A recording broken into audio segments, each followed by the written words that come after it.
सचो सतराम। पर साहब सचे साईं जी रामपुर में आई हूं। जड़े भी उन सचे साईं जी रामपुर में ईंदा आहियूं तो जो मकसद हूंदो आहे असां पंहिंजे जीवन के ऊंचाई जो बेहतरी जो ऐं पंहिंजो पान खे कुछ मथाई तरफ खानो ऐं जॾहिं बि असां उन सचे साईं जी धामन में ईंदा आहियूं या के मंदिर या धर्म स्थल ते वेंदा आहियूं त उते असांखे ॿ चीजूं मिलंदियूं आहिनि। हिकु पवित्र पुस्तक ऐं ॿियो पवित्र मूर्त। हकीकत में ॿिन्ही जो पंहिंजो पंहिंजो महत्व हूंदो आहे ऐं ॿिन्ही जी असां इज़त कंदा आहियूं। ॿिन्ही में विश्वास रखंदा आहियूं ऐं ॿिन्ही खे शीश झुकाईंदा। जंहिंजो मक़सदु हूंदो आहे उन्हनि खे पंहिंजे जीवन में आणण, पंहिंजे अंदर में विहारण।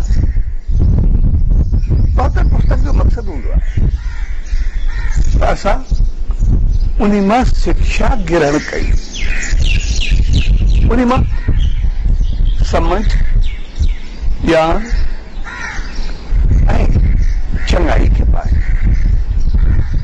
छाकाणि पवित्र पुस्तक उन्हनि संतनि, उन्हनि महात्माउनि, देवनि, अवतारनि जा वचन हूंदा आहिनि।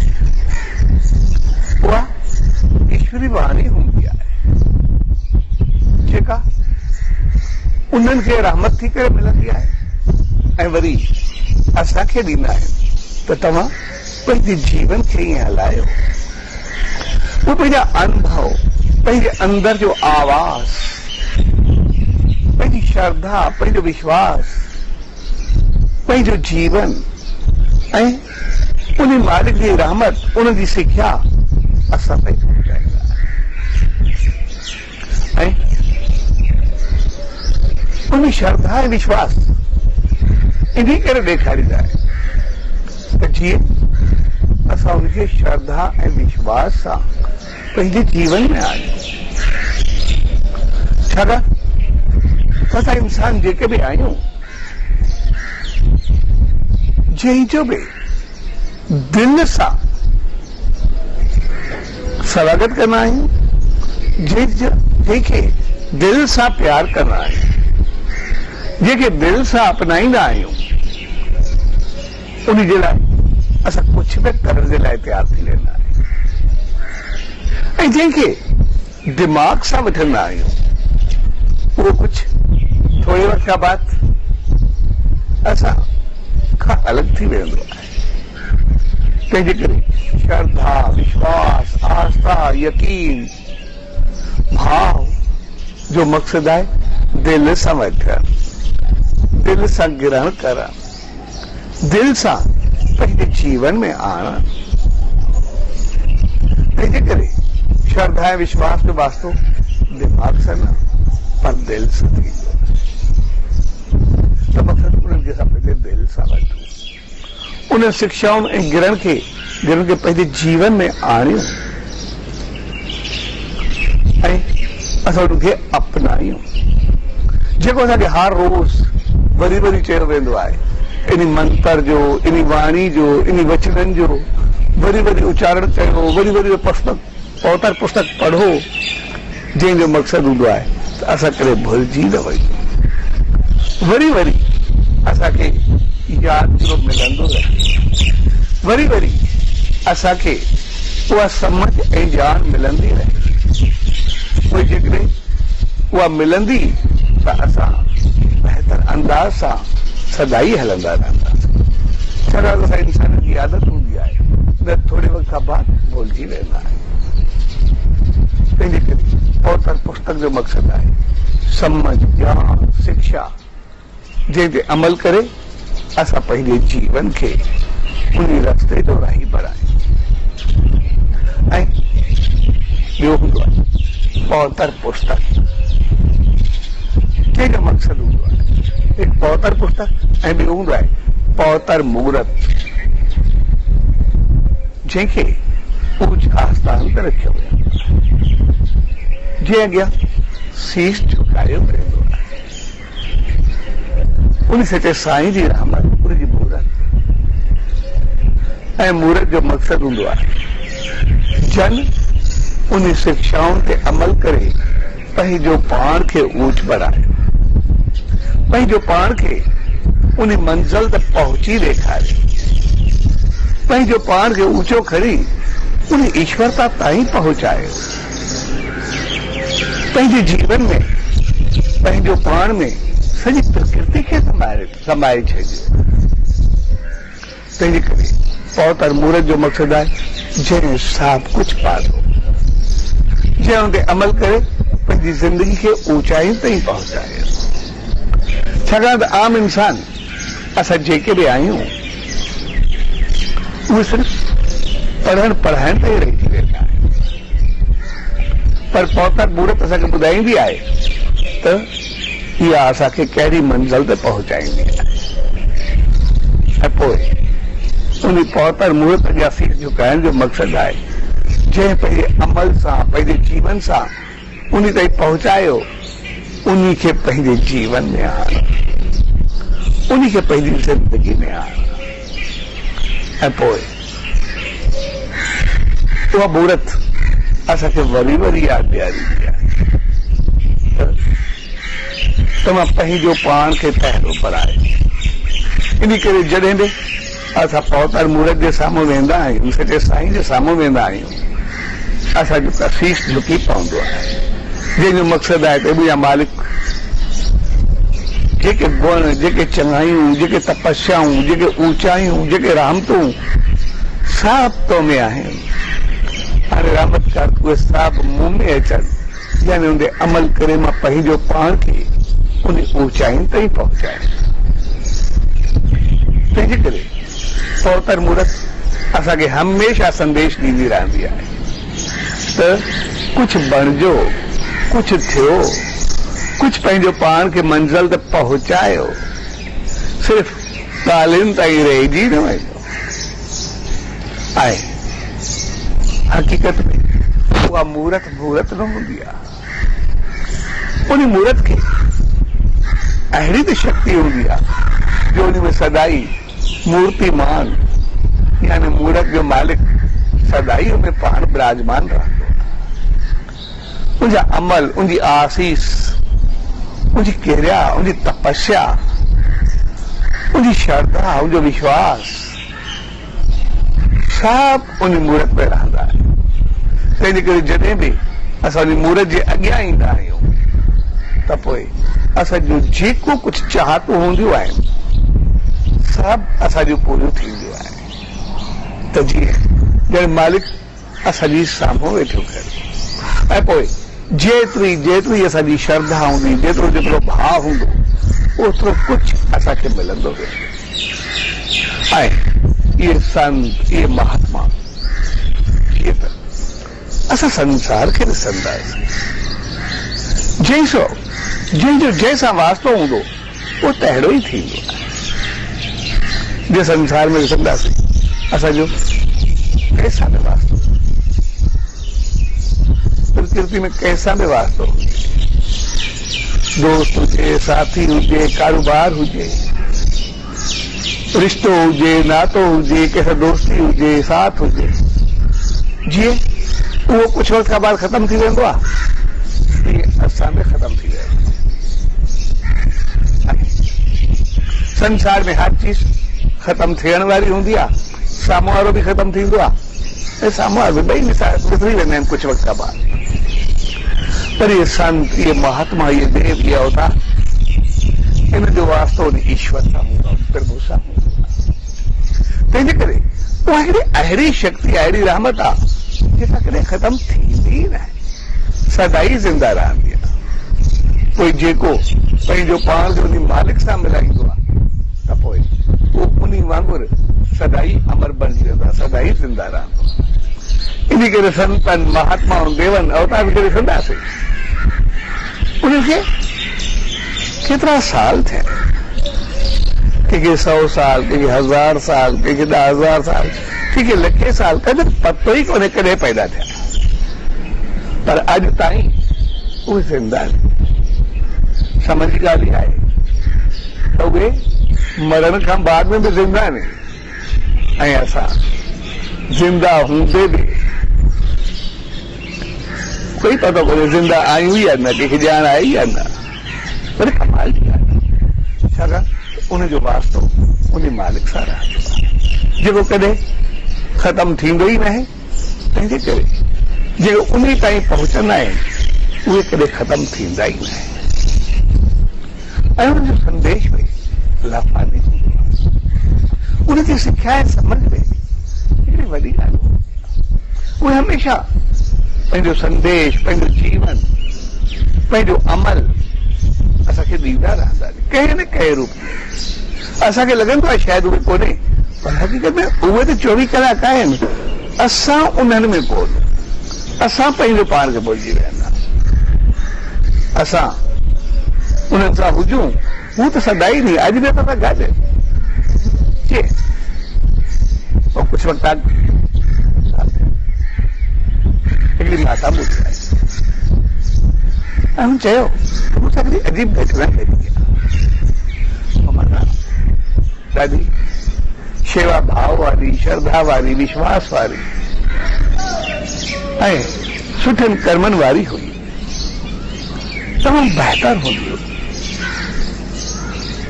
हमेशा शेवा में, भाव में, सभिनी में लगी रहंदी, कंहिंजो कमु करनि, कंहिंजो कुझु करनि, नेम, ध्यान, तपस्या सभिनी में हो। मां खिलियो, मां वेठो त छा थियो? चए छा आहे त मूं त सचे साईं जी दामन में हूंदी आहियां, तॾहिं वेंदी आहियां, जेको बि शेवा भाव कमु हूंदो आहे कंदे रहंदी आहे। सो हिकिड़े ॾींहुं मां कंहिं कम सां पाड़े में वयमि, भाई किथे वञिणो हुयो, ॿुध त हिकिड़े पाड़े में सत्संग हलियो पए, त मूंखे हुन ॾिसी चयो अॼु अच, ऐं मां बि अंदरि विया, ऐं हुन जूं ॻाल्हियूं कुझु उन्हनि ॿुधायूं, कुझु मां ॿुधायो, कुझु उन्हनि चयो, कुझु मां चयो। असांखे तमामु घणो सुठो लॻो, तमामु घणो प्यारो लॻो, उन्हनि खे बि लॻो, मूंखे बि लॻो, उन्हनि बि ॾाढो प्यारु ॾिनो। ऐं कुझु वक़्त बाद जंहिंमहिल उथियासीं, उन्हनि चयो अदी सुभाणे वरी बि अचिजांइ, ॾाढो मज़ो आयो, ॾाढो चङो लॻो, मां चयो ठीकु आहे, मां ईंदमि। वरी सुभाणे खे वियमि, कुझु उन्हनि, कुझु मां, हिकिड़ो ॾाढो प्रेम वधियो ऐं मूंखे ॾाढो सुठो लॻो। ऐं वरी चयो त दी हाणे आई कर, मां त उन सां प्रेम में, श्रद्धा में, ॻाल्हियुनि में ॾाढो सुठो, सुठियूं सुठियूं ॻाल्हियूं, सुठियूं सुठियूं कहाणियूं, हिक ॿिए खे सम्झाइणियूं तमामु सुठियूं हलनि पयूं। तव्हांजो एतिरो त पाण में प्रेम थी वियो कि रोज़ सुठियूं ॻाल्हियूं हुजनि, रोज़ बहितर सम्झाइणियूं हलनि, त मूंखे बि जेको चिकू जे हाणे टाइम थिए त मां सत्संग ते पहुचां, ऐं उन्हनि खे बि हुजे त अभी अचनि, सुठी ॻाल्हि आहे। तंहिंजे करे मूंखे ॿियो कुझु सुझंदो ई न हो, सिर्फ़ु उहा चीज़ चङियूं ॻाल्हियूं ज़हन में हूंदियूं।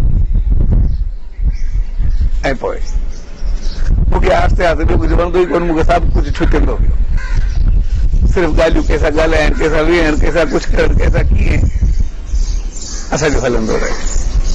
ईअं 15-20 ॾींहं मुंहिंजा गुज़रिया, ऐं हिकिड़ी मां जीअं नेम में वेठमि, सचे साईं जो ध्यानु कयो, नेम कयमि, नेम में वेहण सां मां ॾिसां पई हिकिड़ी लंबी सीढ़ी आहे,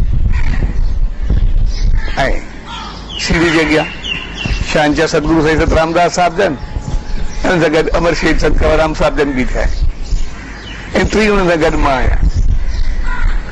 त मूंखे सचे साईं चयो अच त मथे हलूं, ऐं ईअं चई 5-6 ॾाका चढ़ी विया, पोइ तव्हां भगत साहिब बि 5-6 ॾाका मथे चढ़ी वियो, ऐं मूंखे चयो अच। त मां हिकु ॾाको चढ़ियो ऐं ॿियो ॾाको न पई चढ़ी सघां। त मां चयो भई मां त नथी चढ़ी सघां, मां कीअं कयां? मुंहिंजो छो, असां चढ़ूं था, तूं छॾा। ईअं चई करे ॿ चारि ॾाका ॿिया बि चढ़ी विया, भॻे सां बि पैदा चढ़ी वियो। मूंखे चयो अच। मां पंहिंजे तरफ़ां पूरी कोशिश कई पर चढ़ी न सघिया। आख़िर मां चयो मूंखां त ॿियो ॾाको नथो चढ़े। तॾहिं साईं जन मुस्कुराया, हली आया ऐं चयो हक़ीक़त में ही सीढ़ी जेका बि आहे इहा ज्ञान समझ या अमलनि ऐं कर्मनि जी सीढ़ी आहे। इन जो पहिरियों ॾाको ज्ञान समझ ऐं ॼाण आहे। जेकॾहिं ज्ञान समझ ऐं ॼाण हूंदी त पोइ असां उहे कर्म कंदे, बहितर कंदे, चङाई कंदे आराम सां मथे चढ़ी वेंदासीं। असांखे संतनि महात्माउनि जा वचन हूंदा, चवंदा ईअं हलो, असां आराम सां चढ़ी करे मथे पहुचंदासीं, उहे अमल कंदा हलंदासीं। पर जेकॾहिं असां सिर्फ़ उन ज्ञान समझ ऐं ॼाण खे वठी करे वेही रहंदासीं, अमल कुझु न कंदासीं, सिर्फ़ ॻाल्हियूं कंदासीं, त पोइ पहिरें ॾाके ते बीठा हूंदासीं, मथे पहुची न सघंदासीं। तंहिंजे करे सीढ़ी उन परमात्मा, उन ईश्वर सां मिलण जो रस्तो आहे जेको कर्मनि सां अमल कंदे ऊचाइनि ताईं पहुचाईंदो आहे। तंहिंजे करे पंहिंजे जीवन खे अमल सां ऊचाइनि ताईं पहुचायो। जेको सम्झो, जेको सिखियो, उन ते अमल करे पंहिंजो पाण खे मथे पहुचायो, न कि सिर्फ़ ॻाल्हियुनि ताईं रहिजी वञे।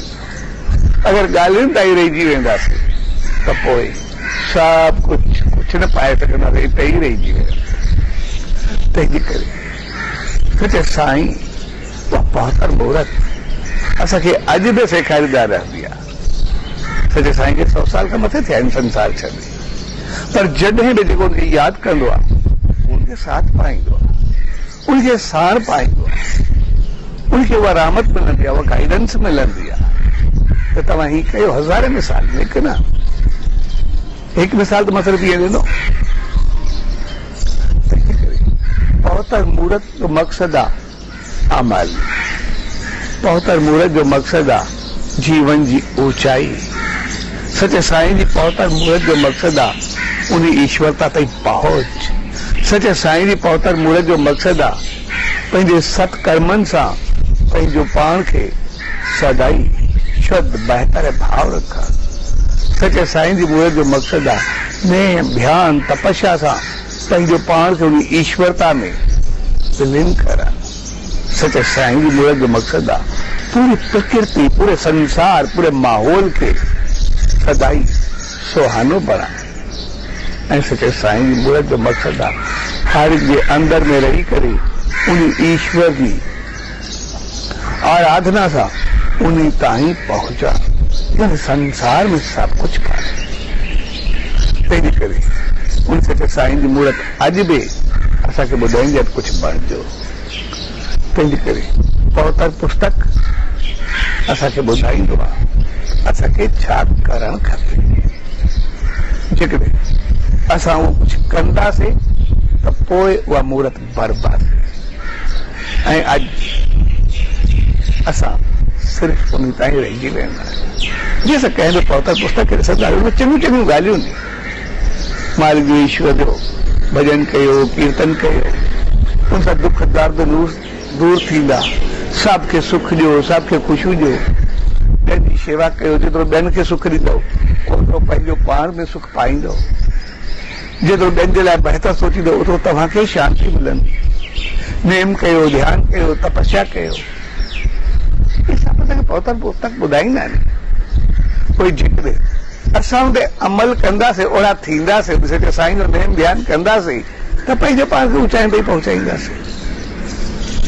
त पोइ असांजा दुख दर्द सभु ख़तमु थींदा।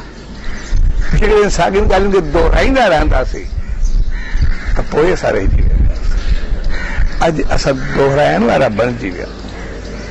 हालत ठीक ईअं थी वई आहे जीअं सभु कुझु समझ हूंदे, पढ़ंदे, एतिरो कुझु कंदे पोइ बि असांखे दुख दर्द कष्ट तकलीफ़ूं क्रोध कावड़ हसद सार जलन सब कुछ संसार में वधियो आहे। उनजो कारण छा आहे? कारण इहो आहे असां सभु उनखे दोहराईंदा त आहियूं, रोज़ पढ़ंदा त आहियूं, पर अमल न। असांजी हालत ठीकु कीअं थी वई आहे? जीअं हिकिड़ो संत तपस्या कंदो वेठो, तपस्या कंदे उन अखि खोली, उनखे साम्हूं ॾिसण में आयो हिकिड़ो शिकारी आहे मारी कुझु तोता पंहिंजी जार में फसाए करे खणी वञी रहियो। ऐं संत खे ॾिसी करे ॾाढो दुख ऐं संत शिकारी खे चयो, मां हिन तोतनि खे फासंदो ॾिसी नथो सघां, ईअं फाथल हुजनि, तंहिंजे करे हिननि खे आज़ादु कर। शिकारी चयो, तूं संत आहे, पंहिंजो कमु कर, मूंखे पंहिंजो करण ॾे।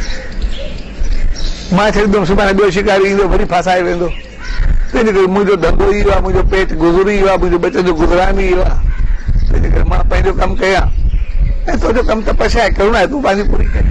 मुंहिंजो सही आहे, माण्हुनि खे मना नथो करां, तुंहिंजो पंहिंजो धंधो आहे, तुंहिंजो पेशो आहे, जेको बि आहे मुंहिंजो वास न आहे, पर मां हिनखे नथो ॾिसी सघां, तंहिंजे करे तूं हिननि खे आज़ादु कर, तुंहिंजी महिरबानी थींदी। शिकारी जो ठीकु आहे, तूं संत अगरि चए थो त मां आज़ादु कयां थो। ऐं शिकारी उन्हनि खे आज़ादु करे छॾियो ऐं संत खे आसीस वेठी हलंदो रहियो। पर संत सोचियो त मां हाणे छॾायो, शिकारी चए सही पियो, अॼु मां छॾायो सुभाणे ॿिया पकिड़े वेंदसि, तंहिंजे करे इन्हनि तोतनि खे कुझु सम्झाइणु खपे। ऐं हुननि तोतनि खे सेखारणु शुरू कयो। शिकारी जंगल में ईंदो आहे, ॼार विछाईंदो आहे, दाणो फैलाईंदो आहे, लोभ ॾेखारींदो आहे ऐं ॼार में फासाईंदो आहे, तंहिंजे करे ॼार में फासणु न घुरिजे।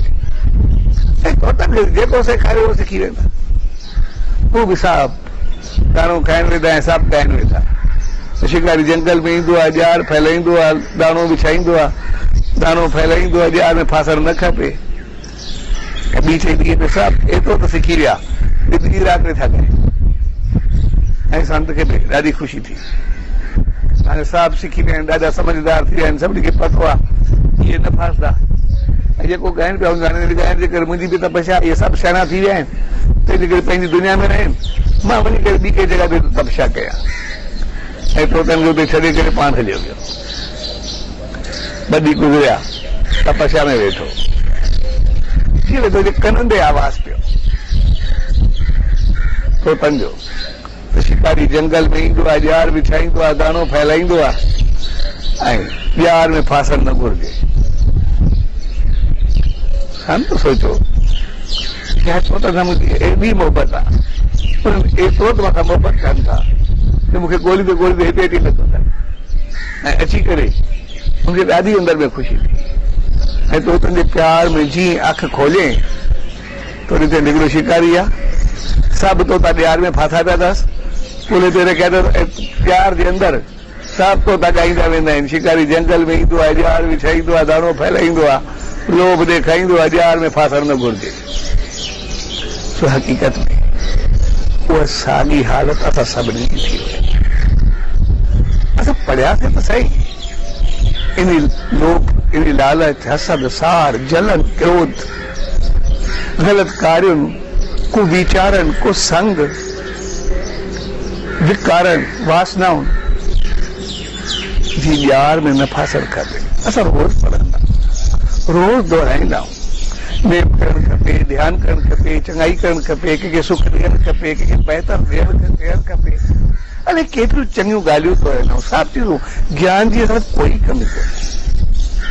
अॼु जे दौर में गुरू सां सभु कुझु खुलियल किताब आहे, पर असल चीज़ सभु कुझु पढ़णु पढ़ाइण ताईं रहिजी वियो। तंहिंजे करे असां सभिनी खे उते अमल जीवन ते पहुचायूं ऐं पहुचण मूर्त उन मंज़िल ते पहुचायूं। तंहिंजे करे उहा माता मूंखे चवे पई त उन सचे साईं चयो त इहा समझ सां बात करण जी सीढ़ी आहे, इन ते असांखे पहुचणो आहे। असां पंहिंजे जीवन खे अमल ते आणू, सचे साईं सम्झायो छाकाणि त असां जॾहिं मालिक जे दरबार में पहुचंदासीं असांखां इहो न पुछियो वेंदो तूं छा पढ़ी आहीं, छा पढ़ाए आहीं, छा ॿुधी आहीं, छा ॿुधाए आहीं, छा सम्झी आहीं, छा सम्झाए आहीं, छा सिखी आहीं, छा सेखारे आहीं। अहिड़ो कोई सवाल कोन हूंदो। जेकॾहिं उते कोई सवाल थियो त सिर्फ़ु हिकिड़ो ई सवाल थींदो तूं छा करे आहीं, छा कराए आहीं। उते पंहिंजी कई साम्हूं ॾींदासीं, पंहिंजी कई साम्हूं रखंदासीं। असांजी कई उहो साम्हूं रखंदो।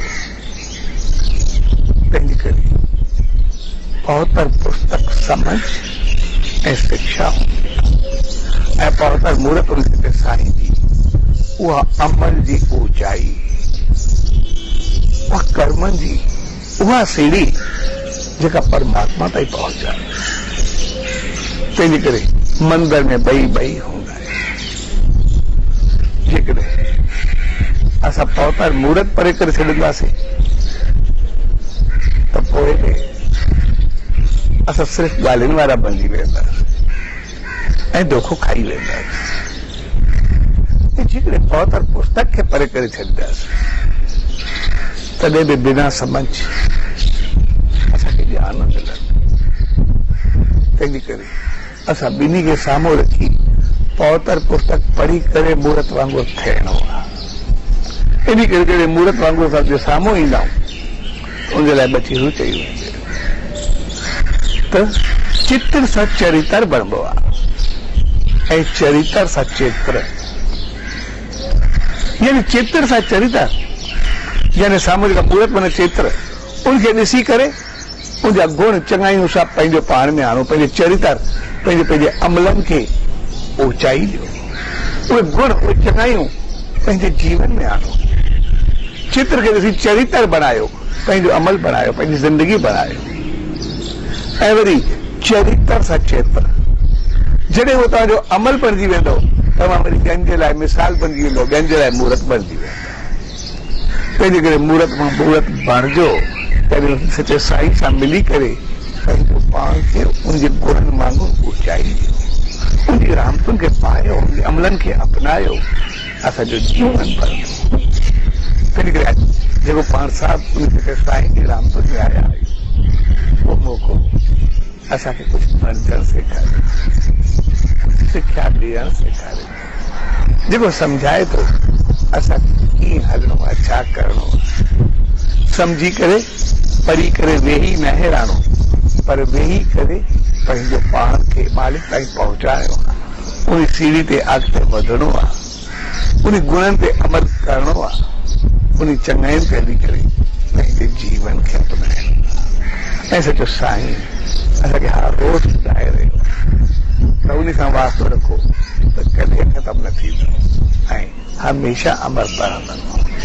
सो पाण साहिबु उन सचे साईं जी रहमतुनि खे पाए करे सदाई उनजे कदमनि में रहूं, इहा आशीष में रहूं ऐं उनजे वचननि खे उनजे संदेश खे पंहिंजो जीवन बणाए असां पंहिंजे जीवन खे अॻिते वधायूं ऐं उनजी रहमतुनि खे पाए, उनजी मूर्त खे पाए करे पंहिंजो पाण खे उहे सभु गुणनि सां भरियूं जेके उन सचे साईं साचो सतनाम, साचो सतनाम, साचो सतनाम।